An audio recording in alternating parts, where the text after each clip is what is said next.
আল্লাহ তৌফিক দিছেন বলেই আজকে আমরা এখানে একত্রিত হয়েছি। আল্লাহ তৌফিক না দিলে কারো পক্ষেই এখানে আসা সম্ভব না। তবে আজকের এই মাহফিলের বরকত লাভ করার পূর্ব শর্ত হচ্ছে ইখলাস। নিয়ত যদি খাঁটি থাকে তাহলে অল্প আমল নাজাতের জন্য যথেষ্ট হয়ে যায়। হুজ্জাতুল ইসলাম ইমাম গাজালি রহমতুল্লাহি আলাইহি বলেন, যেই ব্যক্তি সবার পরে মৃত্যুবরণ করবেন এমন মানুষটাও কবরের মধ্যে 40,000 বছর থাকবেন। কবর কারো জন্য জান্নাত, কারো জন্য জাহান্নাম হবে। হাসরের ময়দান 50,000 বছরের সমান, যেখানে আজকের মতোই অনেকটা দৃশ্য হবে। ময়দানে সবাই উপবিষ্ট, রব্বে কায়নাতের পক্ষ থেকে ফেরেশতাদের পাহারা দেওয়া লাগানো হবে। ডানে বামে ফেরেশতার পাহারা, পিছনে জাহান্নামকে রেখে দেওয়া হবে। সিংহাসন পেতে আল্লাহ রব্বুল আলামিন দাড়িপাল্লাকে সামনে দাঁড় করায় দিবেন। জাহান্নামের ভয়াবহ তর্জন গর্জনের কারণে প্রত্যেকটা মানুষ ভীত সন্ত্রস্ত থাকবে। বলেন যে যদি সেদিন কাউকে 70 জন নিষ্পাপ নবীর আমল দেওয়া হয়, জাহান্নামের আওয়াজ ভয়াবহতার কারণে তিনিও সেদিন ভাববেন আজকে মনে হয় আমার রক্ষা নাই। এটা 50,000 বছরের সমান। তারপরে পুলসিরাত হচ্ছে 30,000 বছর, যোগফল দাঁড়াইল 1,20,000 বছর।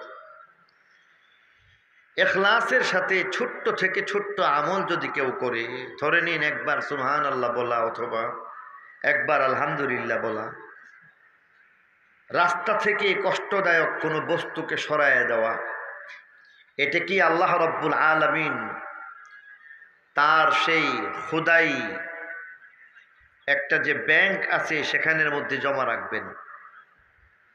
আর এর মধ্যে আল্লাহ রব্বুল আলামিন ব্যবসা করলে যেমন টাকা পয়সা বৃদ্ধি পায়, নেকির মধ্যে আল্লাহ তাআলা বাড়ায় দিতে থাকবেন।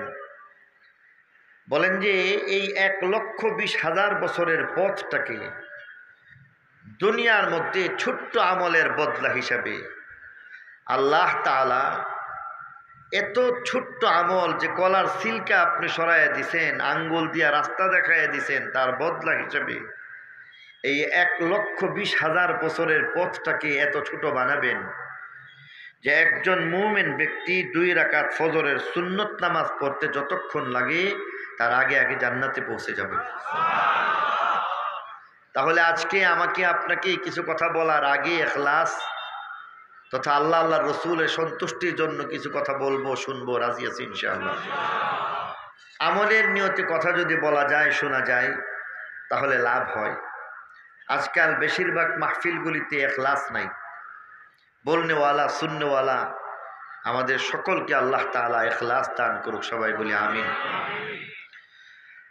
আপনাদের সামনে সূরাতুল আহজাবের 33 নম্বর আয়াত তেলাওয়াত করেছি। আল্লাহ রসুলের একখান হাদিস পড়ে শুনাইছি। তেলাওয়াতকৃত আয়াতের মধ্যে একজন আদর্শ নারীর পরিচয় তুলে ধরা হয়েছে। জন্ম নিলেই আসলে আদর্শ নিয়ে জন্ম নিতে পারে না, বরং মানুষের ঘরে কখনো কখনো 2 পায়া জানোয়ার জন্মগ্রহণ করে।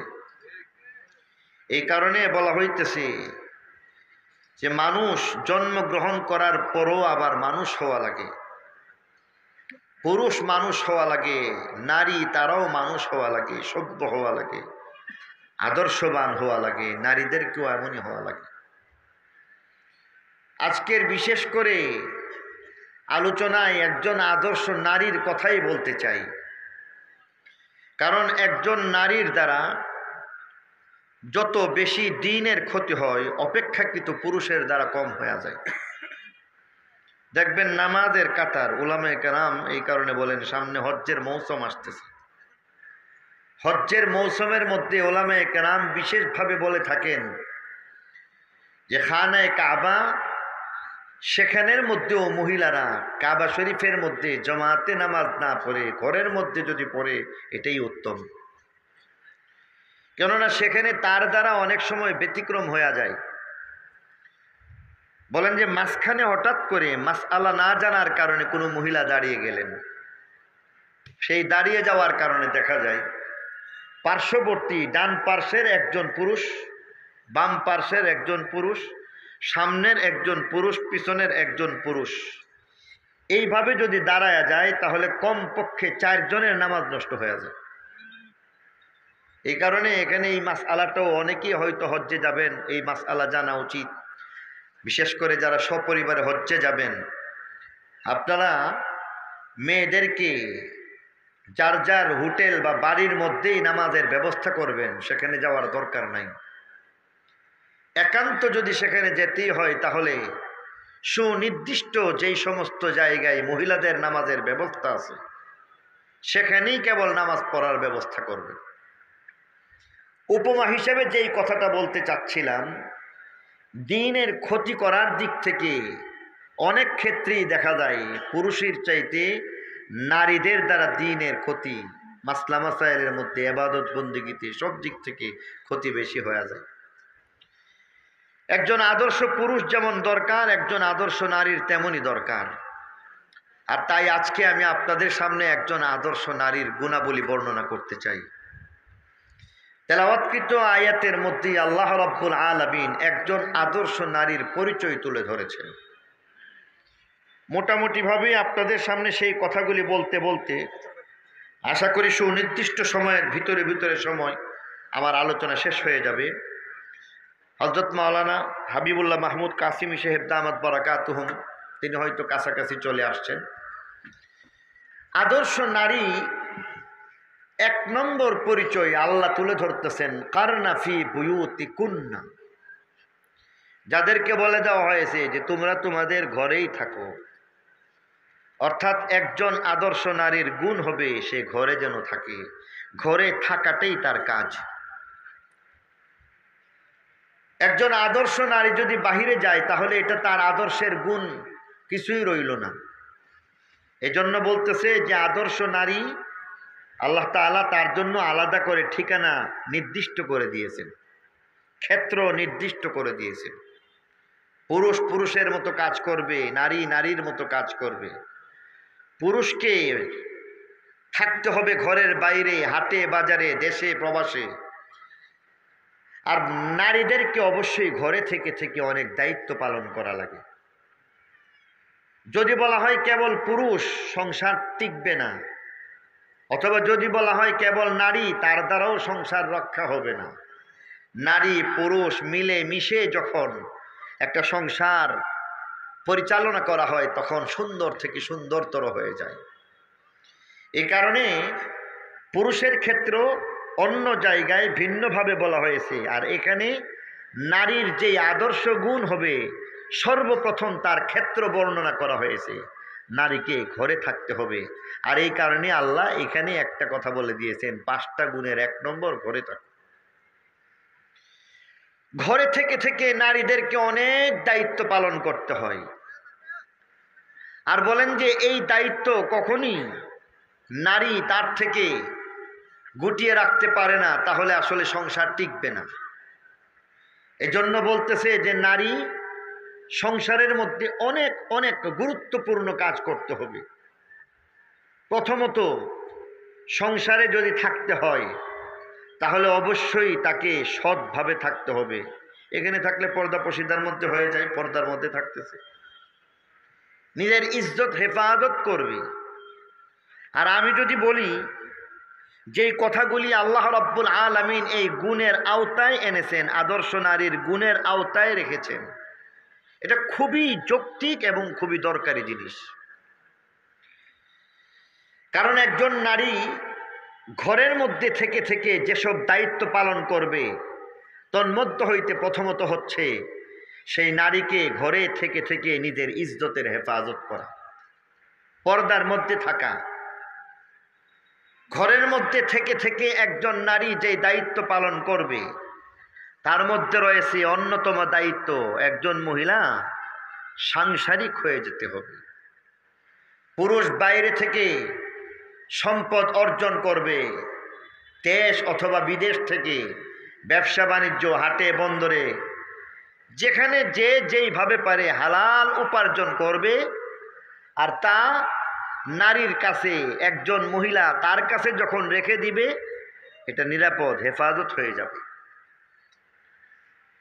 বর্তমানে আমাদের একটা ট্রেডিশন হয়ে গেছে, বাংলাদেশের মানুষ বেশিরভাগ দেখা যায় বিদেশ যাইতে বড় আগ্রহী থাকে, প্রবাস নির্ভর হয়ে গেছে। আর বাংলাদেশের রেমিটেন্সের মধ্যে অন্যতম একটা গুরুত্বপূর্ণ বিষয় হয়ে গেছে, যে সমস্ত প্রবাসী আমাদের রেমিটেন্স যোদ্ধারা রয়েছেন, তাদের দ্বারা আজকে দেশ চলতেছে, ঠিক কিনা বলেন?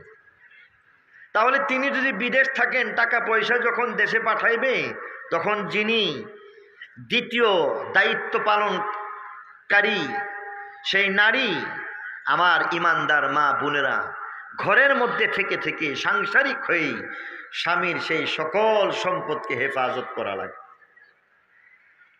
এই কারণে 1 নম্বরে আল্লাহ বলেছেন, কারনা ফি বুয়ুতিকুন্না, নারী তুমি ঘরে থাকো। একজন নারীকে ঘরে থেকে থেকে অনেক দায়িত্বের মধ্য হইতে রয়েছে। নারী শুধুমাত্র একজন আদর্শ নারী নয়, বরং সাথে সাথে তাকে সন্তান লালন পালনের দায়িত্ব নিতে হয়। সন্তান লালন পালনের দায়িত্বের মধ্য হইতে নারীকে বিশেষ ভূমিকা রাখতে হয়, তা না হলে চলবে না। সন্তানকে লালন পালনের দায়িত্ব, এটা অন্যতম নারীর একটা গুণ। হযরত মাওলানা মুফতি মোহাম্মদ তকি উসমানী দামাত বারাকাতুহুম, ওনার আব্বা হযরত মাওলানা মুফতি মোহাম্মদ শফি রহমতুল্লাহি আলাইহি, উনি ওনার কিতাবের মধ্যে লিখেছেন যে আন্তর্জাতিকভাবে স্বীকৃত কাশকুল, কিতাবের নাম কাশকুল, সেখানের মধ্যে লিখেছেন যে নারী, তাদের অন্যতম বৈশিষ্ট্য হচ্ছে সাংসারিক হয়ে যাওয়া, ছেলে মেয়ে সন্তানদেরকে লালন পালন করা, এটা তার অন্যতম দায়িত্ব। এই কারণে আল্লাহ বলতেছেন, নারী তুমি ঘরে থাকো, তোমার আরো অনেক দায়িত্ব আছে। সেই দায়িত্বের কথা যদি ধারাবাহিকভাবে বলতে থাকি, আরো অনেক বলতে হবে। আরো কয়েকটা দায়িত্বের কথা আপনাদের সামনে খানিকটা বলতেই চাই। একজন নারী শুধু একজন নারী নয়, তিনি একজন মা, একজন আদর্শ মা হয়ে সন্তানকে লালন পালন করা তার দায়িত্বের মধ্যে আসে। আপনি ভুলে গেলে হবে না যে আপনি একজন নারী, বরং আপনি একজন মা হয়ে, সন্তানের একজন অভিভাবক হয়ে আপনি তার জন্য যেমন ভাবে লালন পালন করবেন, সাথে সাথে ভুলে যাবেন না, কারণ আপনি আপনার সন্তানের সর্বপ্রথম একজন শিক্ষক হয়ে গেছে। সর্বপ্রথম শিক্ষক হয়ে যাওয়ার কারণে আপনি তাকে শুরু থেকে নিয়ে লালন পালনের সাথে সাথে অনেক কিছু শেখাবেন। একজন আদর্শ মায়ের দায়িত্ব হচ্ছে সন্তানকে আল্লাহর নাম শিখিয়ে দেওয়া। আপনি সন্তানকে শিখাবেন আল্লাহর নাম, আল্লাহ আল্লাহ আল্লাহ, লা ইলাহা ইল্লাল্লাহ। আপনি আপনার সন্তানকে বারবার পড়বেন তার সামনে, আল্লাহ আল্লাহ আল্লাহ আল্লাহ।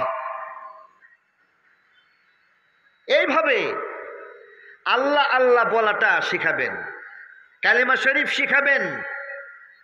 আপনি আপনার সন্তানকে অবশ্যই শিখাবেন মাতৃভাষা।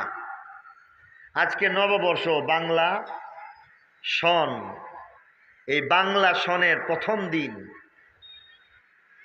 বাঙালি মানুষ বাংলার সাথে তার সম্পর্ক ওতপ্রোতভাবে জড়িয়ে আছে। যত নবী এবং রসুল এসেছেন, তাদের সকলকে তাদের নিজ ভাষায় আল্লাহ রাব্বুল আলামিন নবী রসুল পাঠিয়েছেন। মাতৃভাষার গুরুত্ব অনেক বেশি। অতএব একজন আদর্শ মায়ের দায়িত্ব হবে, আপনি অবশ্যই আপনার সন্তানকে মাতৃভাষা শেখাবেন। আপনি তাকে শেখাবেন আব্বা আম্মা, দাদা নানা, চাচা, ভাই, ভাত, রুটি, দেশ, বাংলাদেশ, গ্রামের নাম, সব কিছু আপনি তাকে শেখাবেন। আপনাকে ঘরে থেকে থেকে আরো অনেক দায়িত্ব পালন করার মধ্যে হইতে রয়েছে। আপনি তাকে আন্তর্জাতিক ভাষাটাকেও শিক্ষা দিবেন, আপনার কাছেই তার হাতে খড়ি। আপনি তাকে ABCD শিখাবেন, আপনি তাকে বাংলা ভাষার অক্ষর জ্ঞান দিবেন, স্বর, সরায়া, রস্যি, দীর্ঘি, ক, খ এগুলি আপনি শিখাবেন। এর সাথে সাথে আপনি তাকে নৈতিকতা শিক্ষা দিবেন। আপনি আপনার সন্তানকে যদি নৈতিকতা শিক্ষা দিতে চান তাহলে অবশ্যই আপনি তাকে শিখিয়ে দিবেন, পর্যাপ্ত সময় নিয়ে আপনি তাকে শেখাবেন। দিনের বেলা, রাতের বেলা, ঘুমোতে যাওয়ার আগে, খাবারের সময়, খেলার ছলে, আনন্দ উৎসবের ছলে আপনি তাকে শিক্ষা দিবেন বড়দেরকে শ্রদ্ধা করার নাম ঈমান। আপনি তাকে শেখাবেন ছোটদেরকে স্নেহ করার নাম ঈমান। আপনি একজন মা হয়ে আপনি আপনার সন্তানকে অবশ্যই শিক্ষা দিবেন ঝগড়া করা যাবে না, এটা কবিরা গুনাহ। আপনি তাকে শিক্ষা দিবেন গালি দেওয়া যায় না, গালি দেওয়া এটা নিকৃষ্ট কাজ। সিবাবুল মুসলিমি ফুসুক ওয়া কিতালুহু কুফরুন, গালি দেওয়া এটাও একটা কবিরা গুনাহ। আপনি তাকে অবশ্যই শিক্ষা দিবেন অন্যের বাড়ির গাছের মধ্যে আম ঝুলতেছে, সেখানে তুমি ঢিল ছুঁড়ে আম নিয়ে তুমি না বলে আম পাড়তে পারো না, আম নিয়ে চলে আসতে পারো না, এটা চুরি হয়ে যায়। আপনি তাকে অবশ্যই শিক্ষা দিবেন, আপনার সন্তানকে অবশ্যই শিক্ষা দিবেন রাস্তায় পড়ে থাকা হাজার টাকা, লাখ টাকার সম্পদকে কুড়িয়ে আনা যায় না। আপনি তাকে অবশ্যই শিক্ষা দিবেন ঝগড়াঝাটি করা যাবে না, মারামারি করা যাবে না, কাটাকাটি হানাহানি করা যাবে না, বরং মানুষ মানুষের জন্য, জীবন জীবনের জন্য। আপনি তাকে বলুন না একটি ফুলকে বাঁচানোর জন্য যুদ্ধ করা যায়। আপনি তাকে বলুন দেশ মাতৃকার জন্য জীবন উৎসর্গ করা যায়। আপনি তাকে বলুন কোরআনের জন্য, আল্লাহর জন্য, দ্বীনের জন্য প্রয়োজনে নিজের জীবনকে ফাঁসিতে ঝুলাইয়া শহীদ হইয়া অমরত্ব বরণ করা যায়, তথাপি কোরআনের অমর্যাদা হবে এমন কোনো কাজ করা যায় না। আপনি এই সব কিছু অবশ্যই শিক্ষা দিবেন। এরপরে আপনার সন্তান আরো একটু বড় হয়েছে, আপনি তাকে বলুন মাগরিবের 10 মিনিট আগে আগে খেলাধুলা শেষ করে ঘরে আসো। আপনার ছেলে লেখাপড়ার ছলে, বন্ধুদের সঙ্গে আড্ডা দেওয়ার ছলে মাগরিবের পরে কোথায় চলে যাচ্ছে আপনি খবর লাগাবেন। মাগরিবের পরে আপনার ছেলে যেন কোথাও যেতে না পারে, এশার পরে যেন আপনার ছেলে অন্যত্র চলে না যায়, আপনার মেয়ে রাত 10টার পরে যেন অন্যদের সাথে, বান্ধবীদের ঘরে অথবা অন্য কারো সাথে ঘোরাফেরা করতে না দেখা যায়। আর তা না হলে এক সময় আফসোস করতে হবে। আমাদের ছোটবেলায় দেখেছি যে মাগরিবের আগে আগে 10 মিনিট আগে আগে ঘরে পৌঁছাইতে না পারলে হিন্দু মুসলিমের কোনো ব্যবধান ভেদাভেদ ছিল না, বরং হিন্দু মায়েরা, বোনেরা, হিন্দু বাবারা ওনারাও তাদের সন্তানদেরকে এই বাঁশঝাড় থেকে কঞ্চি নিয়া আচ্ছা তালে পিটাইতো। তোকে মাগরিবের পরে বাজারে দেখা যায় কেন? সন্ধ্যার পরে তুই বাজারে থাকবি কেন? তোর লেখাপড়া নাই? বাজারের মধ্যে কোনো বাচ্চাদেরকে ঘুরতে দেখা গেছে না। আমরা যদি কখনো মাগরিবের পরে কোথাও কোনো প্রয়োজনে দোকানের মধ্যে যাইতাম, দোকানদার জিজ্ঞাসা করে বসতো, এই তুমি এখন আসছো কেন? তোমার তো এখন আসার কথা না। আর আজকে রাত 10টার পরে গ্রাম বাংলার মধ্যেও দেখা যায় মহিলারা বাইরে চলে যাচ্ছে, কখনো কখনো দেখা যায় যে বলতেছে বান্ধবীর বাড়িতে যাইতেছে।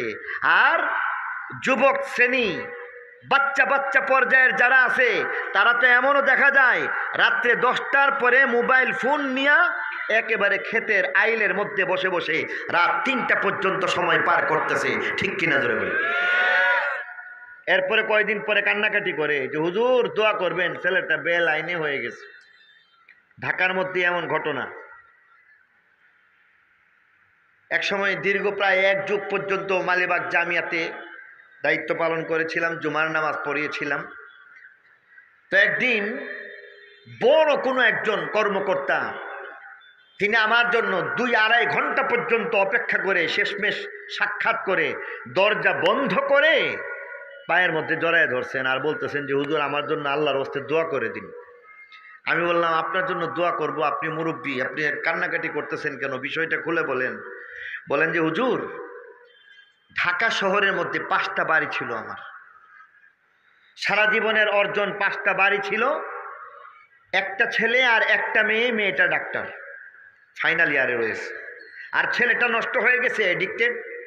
আর বলেন যে হুজুর নেশার টাকার জন্য 5টা বাড়ি আমার বিক্রি করতে হয়েছে, 5টা বাড়ি আমি বিক্রি করে দিয়েছি। আর এখন গতকালকের ঘটনা বলে বলতেছেন যে দেখুন আমার লাইসেন্স করা পিস্তল আছে, আর এই পিস্তলের বাট দিয়া দেখেন আমার গালের মধ্যে এমন জোরে বারবার আঘাত করেছে আমার দাঁত পড়ে যাওয়ার উপক্রম হয়ে গেছে, আমি রক্তাক্ত হয়ে গেছি। এরপরের ঘটনা শোনার জন্য প্রস্তুত ছিলাম না। বলতেছেন যে সিগারেট খাইয়া তার মায়ের গালের মধ্যে সেকা দেয়। আজকে একজন আদর্শ মা সন্তানকে পর্যাপ্ত সময় না দেওয়ার কারণে সেই অবস্থা হয়ে গেছে, ঠিক কিনা বলেন? যদি একজন আদর্শ মা পর্যাপ্ত সময় দেয় তাহলে সন্তান অমানুষ হইতে পারে না। একজন আদর্শ মায়ের চিন্তা থাকতে হবে সম্পদ নয়, বরং সম্পদের চাইতেও আরো দামি আমার সন্তানটাকে সম্পদ বানাবো। আর এই কারণেই বলতেছি, আল্লাহ বলেন তুমি তোমার সন্তানকে শুধু সম্পদ দিয়ে গেছো, নষ্ট হয়ে গেলে কিছুই করতে পারবে না। আজকে দেখা যায় যে নারীরা হাটে বাজারে ঘরের বাইরে, আজকের এই পহেলা বৈশাখের মধ্যেও আজকে দেখবেন এমনকি গ্রাম বাংলার মধ্যেও দেখা যায় নারীদেরকে আজকে রাত বাড়ার সাথে সাথে বিভিন্নভাবে বিভিন্ন জায়গায় ভালো মন্দ, একটু সুন্দর করেই বললাম, ভালো মন্দ অবস্থায় তাদেরকে পাওয়া যায়, ঠিক কিনা বলেন? পক্ষান্তরে আজকের এই বৈশাখী মাহফিল আমি মনে করতেছি এই এলাকার জন্য একটা রহমত, কোনো সন্দেহ নাই। নারীদেরকে আজকে বাইরে ছেড়ে দেওয়া হয়েছে, আজকের হাটে বাজারের মধ্যে এমন ভাবে ছেড়ে দেওয়া হয়েছে, আর আমরা মুসলমান হয়ে বুঝলাম না কোত্থেকে কিভাবে এই নারীদের সমাগম, এই ব্যবস্থা, মেলার ব্যবস্থা কোত্থেকে আসছে। মেলার ব্যবস্থা যদি চিন্তা করা হয় তাহলে আজকে বলতে হয় তফসিরে ইবনে কাসিরের হাওয়ালার মধ্যে বলা হয়েছে, তফসিরে ইবনে কাসিরের মধ্যে পরিষ্কার বলে দেওয়া হয়েছে মেলা কোত্থেকে আসছে। সেই গল্প তো লম্বা, খানিকটা বলতে চাই, একটু বলবো। সেই বনি ইসরাইলের সময়ের মধ্যে পাহাড়ি আর সমতলের মধ্যে ভেদাভেদ এমন ছিল, পাহাড়ের পুরুষ ছিল সুন্দর আর সমতলের নারী ছিল সুন্দরী। এদেরকে একত্রিত করার জন্য শয়তান এমন একটা মেলার আয়োজন করেছিল। অন্য একটা বর্ণনার মধ্যে দেখা যায় হযরত ইব্রাহিম আলাইহিস সালাম উনাকে অগ্নিকুণ্ডে নিক্ষেপ যখন করতে চায় তখন সেখানে চরক গাছের মধ্যে রহমতের ফেরেশতা ধরে রাখলো। শয়তান এসে বলে দিল যে এইভাবে কখনোই তোমরা ইব্রাহিমকে আগুনে ফেলতে পারো না, বরং মেলার আয়োজন করো। নারীদেরকে পুরুষদেরকে একত্রিত করে সেখানে মেলার আয়োজন করা হয়েছে। আর আমাদের এই ভারতবর্ষের মধ্যে, উপমহাদেশের মধ্যে যিনি মেলার প্রচলন করেছিলেন তিনি হলেন কবিগুরু রবীন্দ্রনাথ ঠাকুর, যিনি শান্তিনিকেতনের মধ্যে এই মেলা সর্বপ্রথম উদ্ভাবন করেছিলেন। তাহলে আমরা লক্ষ্য করে দেখব এই মেলার আয়োজন হয় শয়তান, যেখানে বনি ইসরাইলের মধ্যে মেলার আয়োজন করেছিল, অথবা হযরত ইব্রাহিম আলাইহিস সালামকে অগ্নিকুণ্ডে নিক্ষেপ করার জন্য এমন আয়োজন করেছিল, নতুবা কবিগুরু রবীন্দ্রনাথ ঠাকুর তিনি হয়তো তার মতো করে তিনি আর মেলার আয়োজন করেছিলেন। তিনি মনে হয় এত বড় যেহেতু দাড়ি আছে, তিনি জুনায়েদ বাগদাদির মতো আল্লাহওয়ালা বুজুর্গ ছিলেন না কাফের? আরো জোরে বলেন। উনি কি মুসলমান ছিলেন না হিন্দু ছিলেন? বিধর্মী ছিলেন, কোনো সন্দেহ নাই। তাহলে মুসলমানদের মেলার কোনো ব্যবস্থাই থাকতে পারে না, ঠিক কিনা বলেন? আজকে দেখা যায় মেলা, বিভিন্ন ধরনের মেলা, বই মেলা থেকে শুরু করতেছেন, আর কত ধরনের মেলা যে বের হয়েছে, একটা জিনিস মনে বাকি রয়েছে, বউ মেলা বাকি রয়েছে।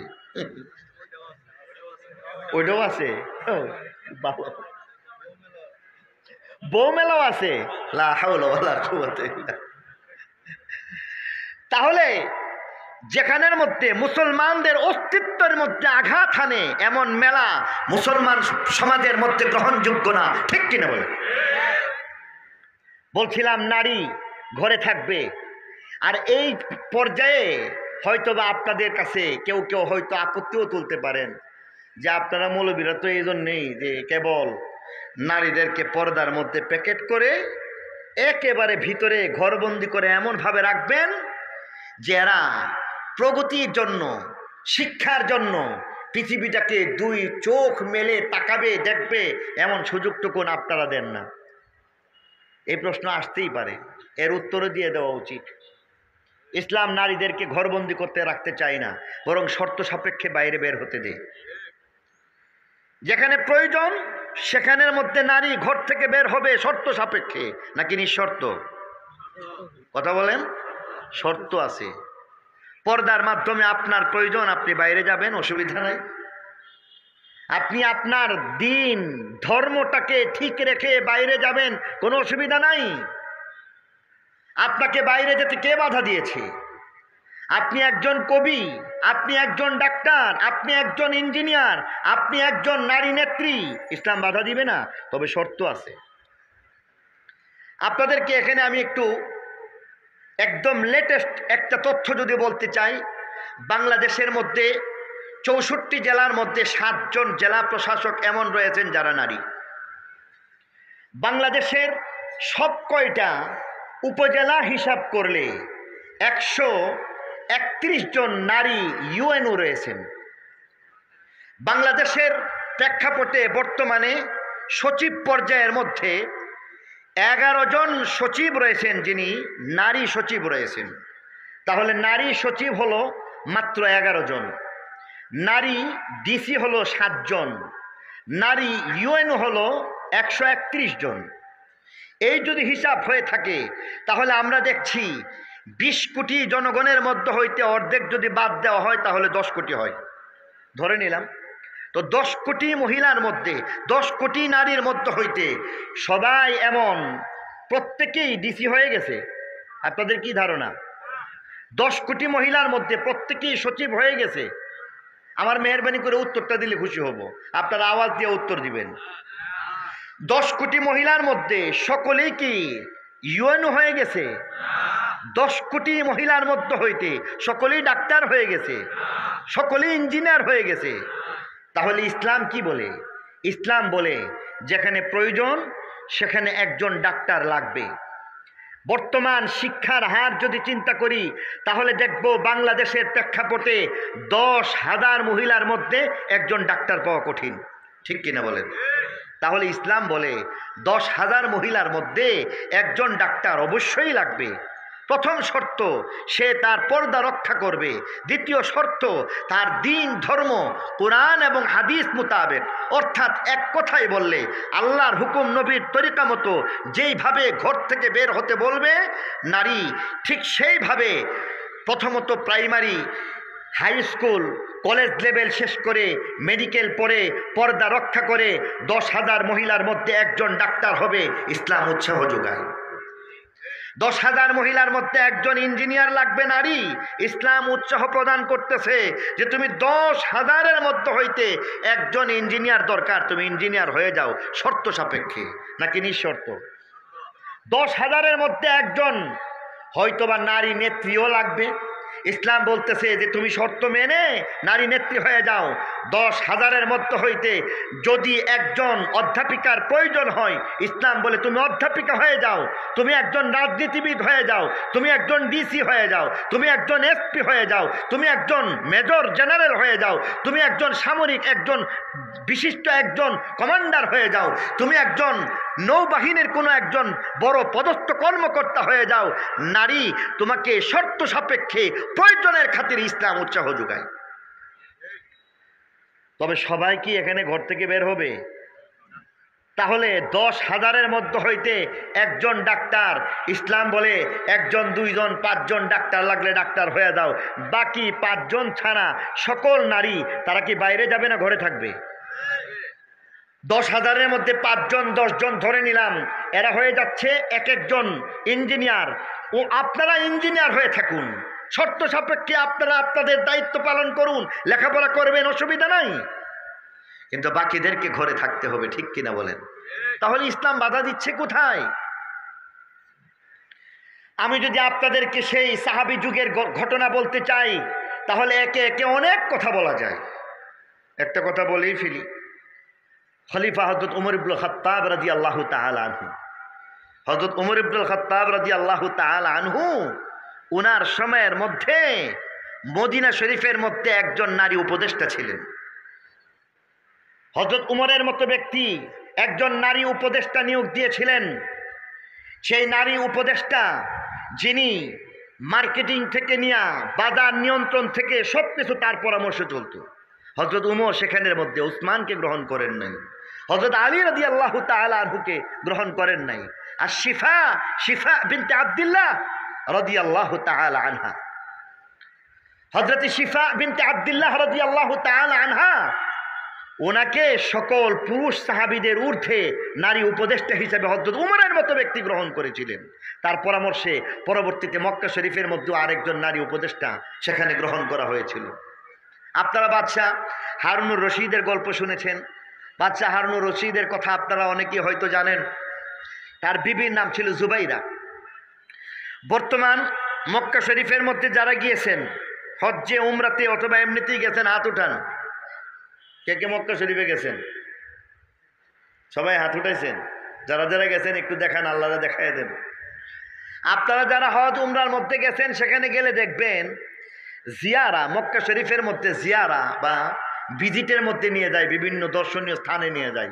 সেখানের মধ্যে মিনা, মুজদালেফা, আরাফা আপনারা দেখছেন কি দেখছেন না? হাজী সাহেবরা বলেন, দেখছেন না? সেখানের মধ্যে একটা জায়গা আছে, সেখানে একটা দেয়ালের মতো একটা জায়গা, সেখানে বলা হয়েছে নহরে জুবাইদা। এখানে কিছুই নাই। এই নহরে জুবাইদা এটা কোত্থেকে কেমন করে আসছে অনেকেই আমরা জানি না।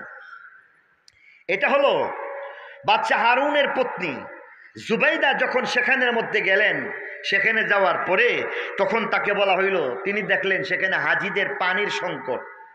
এই পানির সংকট নিরসনের জন্য তিনি তার স্বামীকে ডেকে বললেন, বাদশাহ, হাজিদের মিনা, মুজদালেফা, আরাফার মধ্যে পানির সংকট দূর করার ব্যবস্থাটা কি? তিনি কিছু বললেন না। পরবর্তীতে জুবাইদা নিজেই এই জায়গা ঘুরে ঘুরে পরিকল্পনা করেছেন, একটা ড্রেনেজ ব্যবস্থার পরিকল্পনা করেছেন, সেখানে একটা নহরের ব্যবস্থা করেছেন। নহর মানে ড্রেন। অপেক্ষাকৃত মক্কা শরীফ থেকে, মক্কা শরীফ উঁচু আর মিনা, মুজদালেফা, আরাফা এটা হলো নিচু জায়গা। তিনি সেখানে দেখলেন জমজমের পানির ব্যবস্থা আছে, যেখানে প্রতি মিনিটে 8 লক্ষ লিটার পানি প্রতি মিনিটের মধ্যে আসে। সুবহানাল্লাহ বলে। সৌদি সরকার বলে দিয়েছেন যে আমাকে বললে সারা দুনিয়ার মধ্যে পানি সাপ্লাই দিতে পারবো। বলতেছেন যে এখানের মধ্যে তো পানি আছে, উঁচু জায়গা, সেখানে একটা ড্রেনের ব্যবস্থা করতে হবে, পাম্পিংয়ের মাধ্যমে সেখানের মধ্যে পানি ঢেলে দেওয়া হবে, আর সেই পানি স্লুপ করে নিচুর দিকে যখন ছেড়ে দেওয়া হবে ড্রেনের মধ্যে, মিনা, মুজদালেফা হয়ে আরাফা পর্যন্ত পৌঁছে যাবে, হাজিদের পানির আর সমস্যা হবে না। তার নাম নহরে জুবাইদা। এই ব্যবস্থাটা হযরত জুবাইদা হারুনের পত্নী নিজে করেছিলেন। বাগদাদ থেকে বর্তমান যেই মক্কা শরীফ পর্যন্ত যে স্থল পথ রয়েছে, এই হাজার হাজার কিলোমিটারের যে পথ রয়েছে, এটার পরিকল্পনা বাস্তবায়ন করা এবং এর রোড ম্যাপ তৈরি করা এবং বাস্তবায়নের জন্য সব কিছু জুবাইদা করেছিলেন। এবং তদানীন্তন সময়ের মধ্যে তিনি ওনার ব্যক্তিগত তহবিল থেকে 5,000 কেজি স্বর্ণ দান করেছিলেন। চিন্তা করে দেখেন, ঢাকা থেকে চট্টগ্রাম পর্যন্ত, অথবা চট্টগ্রাম থেকে আপনাদের সেই টাঙ্গাইল পর্যন্ত রাস্তা করতে গেলে কয়টা রাস্তা করা যাবে চিন্তা করে দেখুন। তাহলে বোঝা গেল নারী ঘরবন্দি হয়েই থাকবে নাকি শর্ত সাপেক্ষে বের হওয়ার সুযোগ আছে? 5 জন 10 জন বের হইতে পারবে কি পারবে না? যদি আরো বেশি লাগে, প্রয়োজন পড়ে, তাহলে অনেকেই যাবে, কোনো অসুবিধা নেই। তাছাড়া বাকিদেরকে অবশ্যই ঘরে থাকতে হবে, আর তা না হলে আপনার সন্তান মানুষ হবে কেমন করে? আল্লাহ বলেন ওয়াকারনা ফি বুয়ুতিকুন্না, একজন আদর্শ নারীর গুণ হইবে অবশ্যই সেই নারী ঘরের মধ্যে সময় দিবে, সন্তানকে মানুষের মতো মানুষ বানাবে, সন্তানকে শিক্ষা দিবে, সাংসারিক হয়ে যাবে। একজন সন্তান, তাকে সম্পদে রূপান্তরিত করতে হইবে মাকে। পক্ষান্তরে মা যদি বাইরে বের হয়ে যায়, ঘরের মধ্যে না থাকে, পর্যাপ্ত সময় যদি না দেওয়া হয়, সন্তান নষ্ট হয়ে যায়। এই কারণে আমার আল্লাহ বলেন ১ নম্বর গুণ করনা ফি বুয়ুতিকুন্না, নারী তোমাকে অবশ্যই ঘরে থাকতে হইবে। ২য় নম্বর গুণ হইতেছে ওয়ালা তাবাররাজনা তাবাররুজাল জাহিলিয়াতিল উলা, বর্বর যুগের নারীদের মতো বেপরদা হয়ে যেও না। বর্বর যুগের নারী নিজেদেরকে সম্মানিত করার জন্য প্রাণপণ চেষ্টা করে। তারা ভাবলো স্বাধীনতার কথা, ভাবলো, তারা মনে করলো একটা পিঞ্জিরার ভিতরে আবদ্ধ হয়ে থাকতে চাই না, আমরা নতুন রঙিন পৃথিবীটা দেখতে চাই, সম্মান বাড়াইতে চাই। অধিকারের কথা বলে বলে এমনভাবে পর্দা থেকে বের হয়ে গেল। আর এমনভাবে যখন নিজেদের সাথে স্বকীয়তা বজায় রাখতে পারল না, ঘর থেকে যখন বের হয়ে যায়, নিজেদেরকে যখন প্রদর্শন করে, তখন তাদের সম্মান থাকবে দূরে থাক, এমনকি নিজেদের ইজ্জত পর্যন্ত বাঁচাইতে পারে না, এমনকি তারা নিজেরা জান পর্যন্ত বাঁচাইতে পারে না। বর্বর যুগের নারীদের অবস্থা সম্পর্কে সবাই কম বেশি জানি। সেদিনের নারী ঘর থেকে বের হয়ে যায়, নিজেদেরকে প্রদর্শন করার মাধ্যমে অসম্মানিত করে ফেললেন, জান বাঁচাইতে পারেন নাই। বাবা সেদিন নিজের হাতেই মেয়েকে জীবন্ত দাফন করেছিল। বর্বর যুগের নারী যখন ঘর থেকে বের হয়ে যায়, সেদিন তার কোনো মর্যাদা ছিল না। সেদিন টাকার বিনিময়ে তার ইজ্জত খরিদ করা হইত। সেদিনের নারী, তাদের কোনো মূল্যই ছিল না। যার যেমন সহায় সম্পদ টাকা পয়সা রয়েছে, সেই অনুযায়ী নারীর ইজ্জতকে খরিদ করা হইত। এক একজন পুরুষ নারীকে ভোগের পণ্য বানাইছিল। এক একজন পুরুষ ৫ জন ৫ জন ১০ জন ১০ জন নারীদেরকে এমনভাবে রাখতেন, যাদেরকে ভোগের পণ্য বানাইতেন, ইজ্জত নিয়ে সিনেমিনি খেলতেন, জীবন পর্যন্ত সেখানে বিপন্ন হয়ে যায়। মা সন্তানকে বাঁচাইতে পারতেন না। বাবা সন্তান সম্ভবা মাকে ডেকে ডেকে বলতেন, শোনো হে সন্তান, যদি দেখো ছেলে জন্মগ্রহণ করেছে, অসুবিধা নাই, মাথায় উঠায়া রাখবা। আর যদি মনে করো মেয়ে জন্ম নিয়েছে, সাবধান, এটার চেহারা আমি দেখতে চাই না, এটা কলঙ্কিনী। নিজের হাতে গর্ত খুঁড়ে রাখতেন আর বলে দিতেন, কাউকে বলার আগে আগে তুমি নিজ হাতে সেখানে মাটি চাপা দিবে, তাকে একেবারে শেষ করে দিবে। ভাই সেদিন বোনকে গলার মধ্যে চেপে ধরত আর জীবন্ত দাফন করে দিত। সেদিন কেউ তার পার্শ্বে দাঁড়াই নাই, সেদিন তাকে নিয়ে কথা বলার মতো কেউ ছিল না। সেদিনের যত চাচা খালা মামু প্রত্যেকেই এমন বলেছিল, বাবাকে উৎসাহ প্রদান করে বলেছিল, নারীকে মেরে ফেলেছ, মেয়ে জন্ম নিয়েছি, ঠিক কাজ করেছো। মেয়ে মানুষ বাঁচবে কেন? মেয়ে মানুষ বাঁচতে পারে না। মেয়ে মানুষ যদি জন্ম নেয়, তাহলে তোমার ঘরের মধ্যে অসম্মান অলক্ষণে কুলক্ষণে প্রকাশ পাওয়া যায়। সেদিনের মাতবর নারীর অধিকার নিয়ে কথাবার্তা বলে নাই। সেদিনের মেম্বার চেয়ারম্যান বলেছিল, ঠিক কাজ করেছ। এমনকি সেদিন নারীর আর্তনাদ শোনার মতো কেউ ছিল না। চিৎকার চেঁচামেচি শোনার মতো কেউ ছিল না। দাহিয়াতুল কালবির ঘটনা কম বেশি সবাই জানি। মেয়েটা খানিকটা বড় হয়ে গিয়েছিল, আব্বা আব্বা বলে চিৎকার করেছিল, কিন্তু পাষাণ্ড বাবার অন্তরের মধ্যে সামান্যতম প্রেম আর মায়ার উদ্রেক হয় নাই। সেদিন কিন্তু অনেক ধর্মের যারা ছিল তারাও ছিল, তারা কথা বলে নাই। সেদিনের খ্রিস্টান নারীর অধিকার নিয়ে কথা বলে নাই। সেদিনের ইহুদি নারীর অধিকার নিয়ে কথাবার্তা বলে নাই। সেদিনের পৌত্তলিক নারীর অধিকার নিয়ে কথাবার্তা বলে নাই। সেদিনের আগুনের পূজারী নারীর অধিকার নিয়ে কথাবার্তা বলে নাই। নাস্তিক মুরতাদ নারীর অধিকার নিয়ে কথাবার্তা বলে নাই। বরং মনুষ্যত্বের প্রতীক, মানবতার মুক্তির দূত, মহান ব্যক্তিত্ব, দোনো জাহানের বাদশা, আমার আপনার নবী, শ্রেষ্ঠ নবী, রহমতের নবী, মনুষ্যত্বের নবী, মানবতার নবী, সেদিন একমাত্র নারীর অধিকার নিয়ে কথাবার্তা বলেছিলেন। আর আজকে যারা এমন ভাবে নারী অধিকারের কথা বলে বলে কথাবার্তা ছুড়ে দিচ্ছে আর সমান অধিকারের দোহাই দিয়া নারীদেরকে ভূগোর পণ্য বানাচ্ছে, আজকে তাদের মুখে সেই সব কথা মানায় না। আপনাকে ভাবতে হবে সেই ১,৫০০ বছর আগে সেদিন ইহুদি কথাবার্তা বলে নাই, খ্রিস্টান কথাবার্তা বলে নাই, কোনো ধর্মের লোক কথাবার্তা বলে নাই। অধিকার নিয়ে কথাবার্তা বললে একমাত্র আল্লাহর নবী কথাবার্তা বলেছে। কত চমৎকার! আল্লাহর নবী কথাবার্তা বলেছেন। কেমন বলেছেন? নারীকে তোমার বাবা সেদিন বলেছিল তুমি একজন কলঙ্কিনী, তোমার ভাই কলঙ্কিনী বলেছিল। নারীকে সেই সমাজের মধ্যে গলা টিপে টিপে যখন হত্যা করা হয়েছিল, তার চিৎকার আর্ত চিৎকার যখন কারো কর্ণকুহরে প্রবেশ করে নাই, অধিকার দিবে দূরে থাক, বেঁচে থাকার অধিকার পর্যন্ত যেদিন দেয় নাই, ইসলামের নবী সর্বপ্রথম বলতেছে, কে বলছে তুমি কলঙ্কিনী? তোমার বাবা কলঙ্কিনী বলেছে, আমি নই।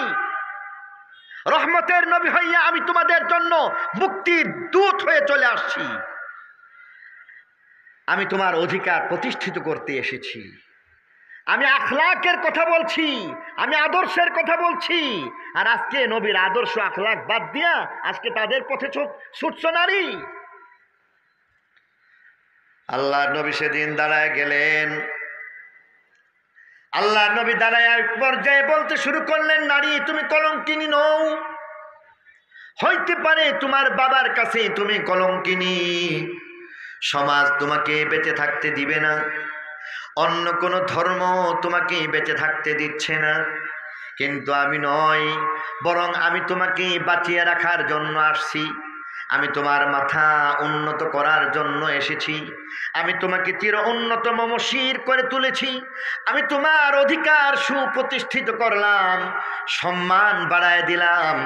আল্লাহর নবী এক হাদিসের মধ্যে ফরমান, আল জান্নাতু তাহতা আকদামিল উম্মাহাত। আল্লাহর নবী ফরমান, নারী তোমার মর্যাদা তো এত বেশি, তুমি একজন মা হয়ে গেছো, তোমার কদমের নিচে তোমার সন্তানের বেহেশত ঘোষণা করলাম। একটা হাদিসের মধ্যে আল্লাহ নবী ফরমান, মান আলা সালাসা বানাত আও মিসলুহুন্না মিনাল আখাওয়াত।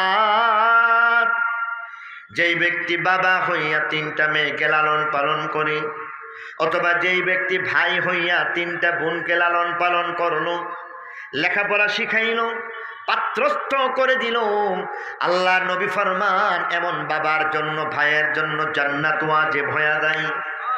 তাহলে দেখো তুমি কত চমৎকার একজন মর্যাদাবান নারী। তুমি মা হয়েছো, সন্তানের জন্য বেহেশত হয়ে গেছো, বোন হয়েছো, ভাইয়ের জন্য বেহেশত হয়ে গেছো, মেয়ে হইয়া মেয়ে জাতি হিসাবে জন্মগ্রহণ করে তুমি তোমার বাবার জন্য জান্নাত হয়ে গেছো। তুমি একজন সাধারণ নারী। আল্লাহর নবী তোমার মর্যাদা দিয়া বলতেছেন, আদ-দুনিয়া কুল্লুহা মাতা ওয়া খায়রু মাতা'id দুনিয়াল মারআতুস সালিহা।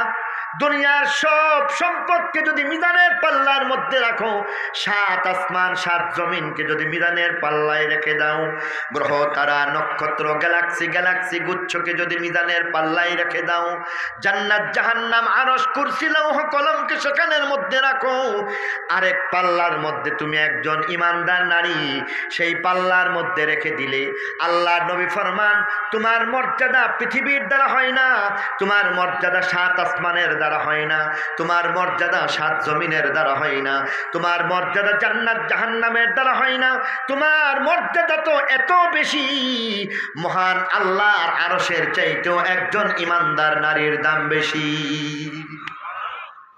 আর আজকে কই সমান অধিকার, আর সমান অধিকারের মূলা ঝোলাইয়া আজকে কি করতেছে? আজকের এই একটা দিবসের মধ্যে আমরা প্রত্যক্ষ করে দেখেছি, বারবার যাচাই করে দেখেছি, বারবার আমরা অনেকভাবে পরীক্ষা নিরীক্ষা করে দেখেছি, সেখানের মধ্যে নারীর সম্মান বলতে কিছুই থাকে না। ঠিক কিনা বলেন? আজকে যেই কয়টা মেলা হচ্ছে, আজকে প্রত্যেকটা মেলার মধ্যে নারী নির্যাতিত হচ্ছে।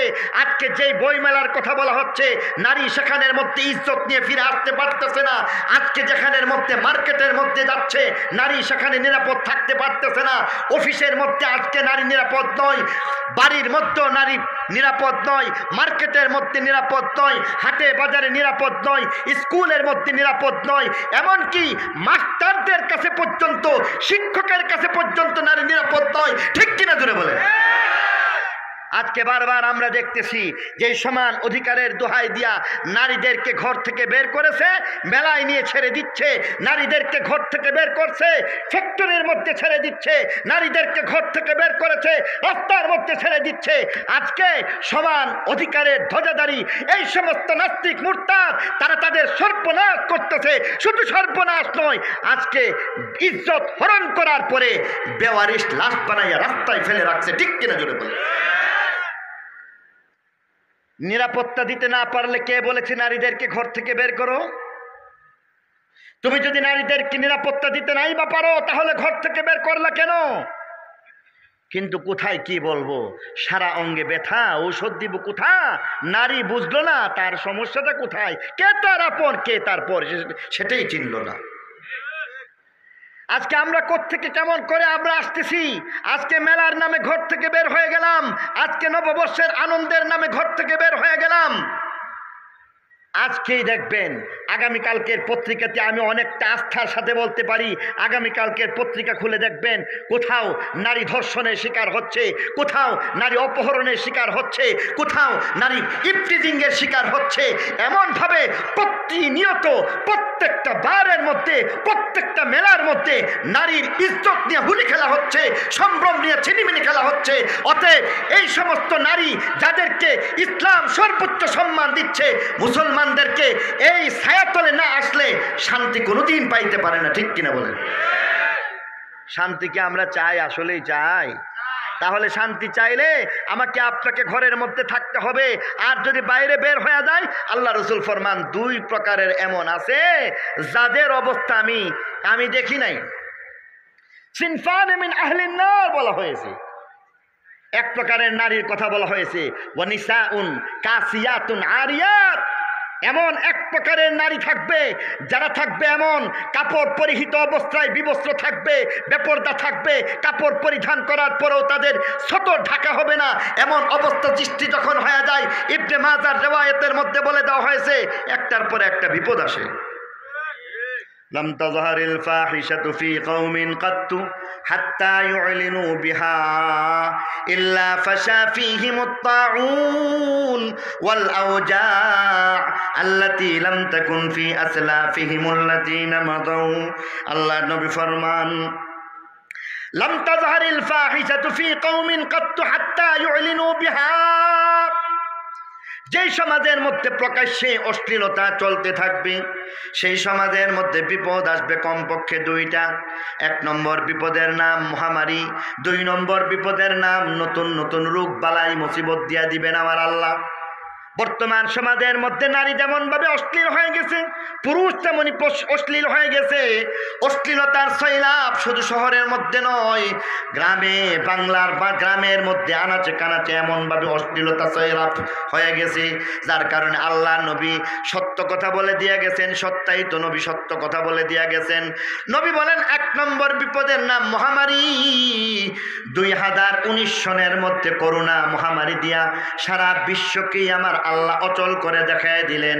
অশ্লীলতার বিচার তোমাদেরকে দিয়ে শুরু করলাম, তাড়াতাড়ি লাগাম টান দিয়া ধরো, অশ্লীলতা বাদ দেও, না হয় শুধু এমন ভাবে করোনা নয়, আরো কত ধরনের বিপদ আর মহামারী আসবে তোমরা কোনোদিন চিন্তা পর্যন্ত করতে পারবা না।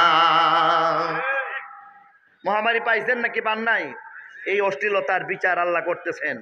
2 নম্বর বলতেছেন নতুন রোগ। নতুন রোগের কথা বলে শেষ করা যাবে না। ডায়াবেটিস আসছে কয়দিন হয়েছে বলেন? এখন ঘরে ঘরে ডায়াবেটিস, এটা কয়দিন হয়েছে আসছে? অশ্লীলতার বিচারের জন্য আল্লাহ নতুন রোগ দিয়ে দিচ্ছেন, তার নাম চিকনগুনিয়া। হয়তো চিকনগুনিয়ার নাম অনেকেই এমন থাকতে পারেন যিনি আজকে শুধু নাম শুনেছেন। নতুন একটা রোগের নাম হচ্ছে ডেঙ্গু। ডেঙ্গু আজ থেকে 20 বছর আগে ছিল না। নতুন রোগের নাম ব্রেস্ট ক্যান্সার, আজ থেকে 10 বছর 15 বছর আগে ছিল না। নতুন একটা রোগের নাম হইতেছে যেটাকে বলা হয় অটিস্টিক, যেটাকে বলা হয় অটিজম। অটিজমের মতো নতুন রোগ, অটিস্টিকের মতো নতুন রোগ, ব্রেস্ট ক্যান্সারের মতো নতুন রোগ, এমন একটার পরে একটা, একটার পরে একটা বলতেছে তোমাদের বাপ দাদা কোনোদিন শুনে নাই। এমন সব আযাব আর গজব দিয়ে দিব। কেন? কারণ তোমরা অশ্লীল হয়ে গেছো, বেপর্দা হয়ে গেছো, তোমাদের মধ্যে পর্দা নাই, ইজ্জতের কোনো বালাই তোমাদের মধ্যে নাই। তাহলে এই কারণেই একটার পরে একটা তোমাদেরকে বিপদ আপদ লাগাই দিব। আল্লাহ নবী ফরমান, যদি অশ্লীল হয়ে যাও বিপদ হইবে 2টা। একটার নাম নতুন নতুন রোগ, দ্বিতীয় বিপদের নাম হইতেছে সেখানের মধ্যে মহামারী আল্লাহ লাগাই দিবেন। এই কারণে অশ্লীল হওয়া যাইবে না। এই সমস্ত পহেলা বৈশাখের দ্বারা মুসলমানের কোনো কিছু নাই, বরং যা আছে সব কিছু বিধর্মীদের মধ্যে আছে, যা আছে হিন্দুদের মধ্যে থাকতে পারে, যা আছে শয়তানের উৎপাদিত হইতে পারে, যা আছে নমরুদের উৎপাদিত হইতে পারে। অতএব মুসলমানের জন্য কশ্চিনকালও মেলা হইতে পারে না। ঠিক কিনা জোরে বলেন? এমনকি এই দেশের মধ্যে বারবার দেখেছি, আমার বয়সের যারা রয়েছেন অন্তত তাদের বেলায় বলতে পারি, আজ থেকে 20 বছর আগে এই মেলা, এটা মুসলমানের কোনো সংস্কৃতি ছিল না, অবশ্যই হিন্দু সংস্কৃতি ছিল।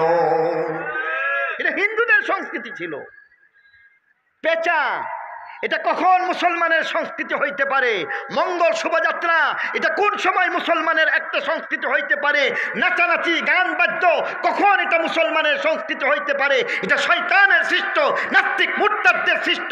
এমনকি বর্তমানের যে ছায়ানট, তারা হচ্ছে স্বঘোষিত নাস্তিক মুরতাদদের দল, তাদের দ্বারা হয়ে যাইতে পারে।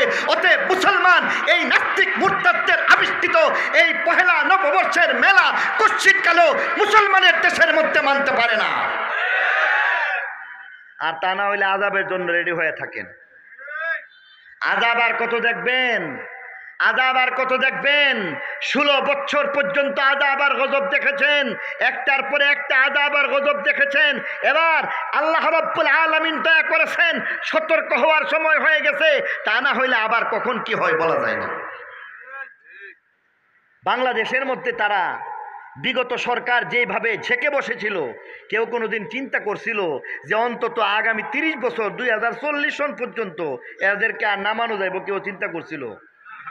আল্লাহ দেখেন কেমনে নামাই দিছে। কেন? জুলুম আল্লাহ পছন্দ করেন না। জুলুম আল্লাহ যদি কাফের বেদিনের দ্বারাও যদি হয়ে যায়, আল্লাহ কখনো তাদের পক্ষে থাকেন না, বরং মজলুমের পক্ষে আল্লাহ থাকেন। ঠিক কিনা জোরে বলে? অতএব আল্লাহ একটা সুযোগ দিয়ে দিয়েছেন, এই আযাব গজবকে দূর করে দিয়েছেন।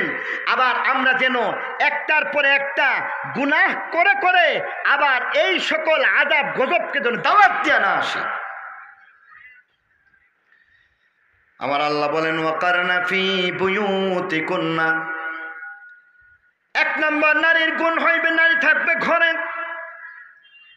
বাইরে থাকবে পুরুষ, নারী সাংসারিক হয়ে যাইবে, নারী সন্তানের উস্তাদ হয়ে যাইবে। নারী সন্তানকে আদর্শ সম্পদে রূপান্তরিত করতে হইবে। 2 নম্বর, ওয়ালা তাবাররাজনা তাবাররুজাল জাহিলিয়াতিল উলা, বর্বর যুগের নারীদের মতো হয়ে যাবে না। 3 নম্বরে বলতেছেন ওয়া আকিমনাস সালাহ, নারী 3য় নম্বর গুণ হইবে নামাজের পরিবেশ সৃষ্টি করবে। নারী নিজেও নামাজ পড়বে, যারা তার কথাবার্তা শুনবে এমন সকলকে নামাজি বানাইবার চেষ্টা করবে। নারী নিজে নামাজ পড়বে, আজান যখন হয়ে যায় তখন নিজে মেয়েদেরকে বলবে, মায়েরা তাড়াতাড়ি যাও, ওযু করে আসো, নামাজ পড়া লাগবে। কাজের মেয়েকে বলতে হইবে, যাও, আধা ঘন্টার জন্য ছুটি দেওয়া হইল, তাড়াতাড়ি ওযু করে যাই নামাজ নিয়ে নামাজের মধ্যে দাঁড়ায় দাও। ছেলে 2টাকে বাবার সাথে হাত ধরায় বলবেন, যাও, আব্বার সাথে মসজিদের মধ্যে যাও, সেখানের মধ্যে তুমি নামাজ পড়তে থাকো। এবার লক্ষ্য করার বিষয়, বাড়িটা কত নুরানি হয়ে যায়, যেখানে মা কাজের মেয়ে সহ মেয়েদেরকে নিয়ে এমনভাবে নামাজ আদায় করে, বাবা ছেলেদেরকে নিয়ে মসজিদের মধ্যে যায়। এমন পরিবেশের মধ্যে যদি কোনো একজন পুরুষ, কোনো একজন মহিলা সেখানের মধ্যে মেহমান হিসাবে আসেন, যদি তার নামাজ পড়ার অভ্যাস না থাকে, আজকের এই পরিবেশের খাতিরে লজ্জা শরম থাকলে কমপক্ষে আজকে নামাজ পড়তে বাধ্য হয়ে যাইবে। কাদের মেয়ে যেখানে নামাজ পড়ে, আমি কেন নামাজ পড়ব না? ছোট্ট ছোট্ট নাবালক বাচ্চা বাচ্চি যেখানে নামাজ পড়ে, মা বাবা যেখানের মধ্যে নামাজ পড়ে, সেখানে আমি কেন পড়ব না? এই কারণে বলেন ওয়াকিমনাস সালাহ, নামাজের পরিবেশ তুমি গড়তে থাকো, নিজে নামাজ পড়ো, নামাজের পরিবেশ তুমি তৈরি করে ফেলো। 4 নম্বরের মধ্যে বলতেছেন ওয়াতিনাজ যাকাত, যাকাত আদায় করা লাগবে, এটা ফরজ। আল্লাহ তোমাকে সেই পরিমাণ সম্পদ দিছি, তার মধ্যে যাকাত ফরজ হয়ে গেছে, অতএব তুমি আল্লাহর রাস্তার মধ্যে খরচ করা লাগবে। সদকাতুল ফিতর ওয়াজিব হয়ে গেছে, কুরবানি ওয়াজিব হয়ে গেছে, এটা তো ফরজ। তার সাথে সাথে আরো আছে যেগুলিকে নফল বলা হয়, যেমন জুবাইদা, হযরতে জুবাইদা নিজের তহবিল থেকে আল্লাহর রাস্তায় খরচ করেছেন, জুবাইদা রাস্তা নির্মাণ করেছেন, জুবাইদা যেমন ভাবে নহর বানাইয়া দিয়েছেন, এমন ভাবে আল্লাহর রাস্তার মধ্যে সদকাতুল জারিয়ার মতো কাজ করা লাগবে। একটা টিউবওয়েল বানায় দিবেন, এক একটা ফুটার পানির বদৌলতে একটা একটা নেকি, কতরা কতরা নেকি, প্রত্যেক দিন যত ফুটা ফুটা পানি মানুষের কাছে যাইবে, কাজে লাগবে, প্রত্যেকটা ফুটাই ফুটাই আপনার আমল নামায় সদকায়ে জারিয়া শুরু হয়ে যায়। রাস্তা নির্মাণ করার জন্য রাস্তা ছেড়ে দিবেন। আজকাল দেখা যায় নিজের রাস্তার সামনের সামান্য একটু জায়গা ছেড়ে দিলে দেখা যায় রাস্তাটা বড় হয়। সদকায়ে জারিয়ার মতো এমন কাজ করার সৎসাহস নাই, বরং সেখান থেকে আপনি একটু রাস্তা ছেড়ে দিবেন, জনগণ চলাফেরা করবে, আসা যাওয়া করবে, সদকায়ে জারিয়ার কাজ হয়ে গেল। মসজিদের মধ্যে আল্লাহর ঘর বানাইয়া সদকাতুল জারিয়ার কাজ করতে পারেন, মাদ্রাসার মধ্যে সদকায়ে জারিয়ার কাজ করতে পারেন, একজন তালিবুল ইলমের খাবারের ব্যবস্থা করে দিতে পারেন। আপনার যদি 5 জন ছেলে থেকে থাকে, তাহলে 6 নম্বর ছেলে আরো একজন বানাইয়া মাদ্রাসার একজন তালিবুল ইলমের খোরাকের ব্যবস্থাটা করে দিবেন। আপনার যদি 3টা মেয়ে থাকে, আরো একটা মেয়ে বানান, তার খোরাকের ব্যবস্থা করবেন, মাদ্রাসার মধ্যে খরচের ব্যবস্থাটা করে দিবেন, মসজিদ বানায় দিবেন। এক একটা মসজিদের দ্বারা কেমন, আল্লাহ নবী সত্যবাদী নবী, সত্যায়িত নবী বলে দিয়ে গেছেন, পাখির বাসার সম পরিমাণ যদি একটা মসজিদ কেউ বানায় দেয়, আল্লাহর নবী ফরমান এমন মানুষটার জন্য আমার আল্লাহ কমপক্ষে 10টা দুনিয়ার সমান একটা জান্নাতের ব্যবস্থা করে দেয়। জান্নাত এমন 10 দুনিয়ার সমান, সেখানের মধ্যে আল্লাহ বিশাল একটা ঘরের ব্যবস্থা করে দিতেছেন। এই ছোট্ট চড়ুই পাখির বাসার মতো মসজিদ বানাইলেও হয়ে যায়। আল্লাহর রাস্তার মধ্যে এমন নফল খরচ করা যায়, এতিম গরিবের পাশে দাঁড়ায় যান। আল্লাহ নবী ফরমান আনা ওয়া কাফিলুল ইয়াতীম কাহাতাইন, আমি আর এতিমের যারা নাকি এমন ভাবে জিম্মাদারি গ্রহণ করবে, দুইটা আঙ্গুল যেমন ভাবে পাশাপাশি জান্নাতের মধ্যে থাকবে, নবী বলেন একজন এতিম তার ভরণ পোষণ জিম্মাদারি যারা গ্রহণ করবে, এই দুইজনের মাধ্যমে নবীর সাথে এমন পাশাপাশি জান্নাতে থাকা যায়। পাশাপাশি জান্নাতে থাকার ব্যবস্থা করেন। ওয়াজ মাহফিল এটাও একটা সদকায়ে জারিয়ার কাজ, দাওয়াত তাবলীগের কাজ সদকায়ে জারিয়ার কাজ। আপনার এই দাওয়াতের মাধ্যমে, আপনার এই বয়ানের মাধ্যমে এই সিলসিলা চলতেই থাকবে।